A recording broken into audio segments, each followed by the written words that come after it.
സർക്കാരുമായി ബന്ധപ്പെട്ട അറിയിപ്പുകൾക്കും മറ്റു വാർത്തകൾക്കും വേണ്ടി ചാനൽ സബ്സ്ക്രൈബ് ചെയ്യാനും തൊട്ടടുത്ത ബെല്ലൈക്കൻ എനേബിൾ ചെയ്യാനും മറക്കാതിരിക്കുക. ശബരിമലയിൽ വൻ തിരക്ക്. പോലീസ് നിയന്ത്രണം പാളിയതോടെ 18ാം പടിക്ക് മുമ്പിൽ സ്ഥാപിച്ചിരിക്കുന്ന ബാരിക്കേഡും തീർത്ഥാടകർ മറികടന്നിരിക്കുന്ന സ്ഥിതിഗതിയിലേക്ക് എത്തിയിരിക്കുകയാണ്. നിലവിലെ സ്ഥിതി ഭയാനകമെന്ന് Devaswom board president K Jayakumar അറിയിച്ചു.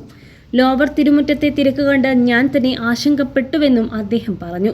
എല്ലാ അർത്ഥത്തിലും പോലീസ് പരാജയപ്പെട്ടുവെന്ന സൂചനയാണ് ജയകുമാർ നൽകുന്നത്. പമ്പയിലേക്ക് ഭക്തരെ വിടുന്നത് നിയന്ത്രണം ഏർപ്പെടുത്തണമെന്ന് പോലീസിന് കത്തും നൽകി.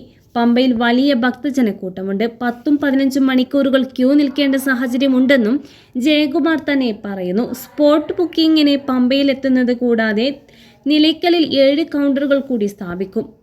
മരക്കൂട്ടത്തെയും ശങ്കരക്കുത്തിയിലെയും ക്യൂ കോംപ്ലക്സുകൾ ഫലപ്രദമായി ഉപയോഗിക്കാൻ ശ്രമിക്കുന്നുവെന്നും ദേവസ്വം ബോർഡ് പ്രസിഡന്റ് വ്യക്തമാക്കി.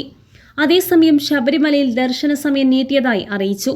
ഇന്ന് 2 വരെ ദർശനം അനുവദിക്കുന്നതായിരിക്കും. അതേസമയം സന്നിധാനത്തിന് ദർശനം ലഭിക്കാതെ തീർത്ഥാടകർ മടങ്ങിപ്പോകുന്നുണ്ട്. ഈ തീർത്ഥാടകർ പന്തളം വലിയ കോയിൽ ക്ഷേത്രത്തിലെത്തി നെയ്യഭിഷേകം നടത്തുകയും മാല ഊരി നാട്ടിലേക്ക് തിരിച്ചു പോകുകയും ചെയ്തു. ബംഗളൂരു, സേലം എന്നിവിടങ്ങളിൽ നിന്നുള്ള ഭക്തരാണ് മണിക്കൂറോളം പമ്പയിൽ ക്യൂ നിന്നിട്ട് മടങ്ങിയത്. സന്നിധാനത്തേക്കുള്ള KSRTC ബസ്സുകളിൽ കയറാൻ കഴിയാതെ തീർത്ഥാടകർ തിക്കും തിരക്കും കൂട്ടുന്ന സ്ഥിതിയാണ്.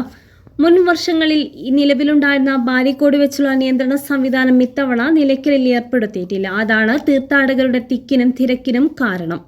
സുരക്ഷാ പ്രതികരണങ്ങൾക്കായി നിയോഗിച്ചിട്ടുള്ള പോലീസുകാരുടെ എണ്ണത്തിലും കാര്യമായ കുറവുണ്ടെന്ന് റിപ്പോർട്ടുകളുണ്ട്.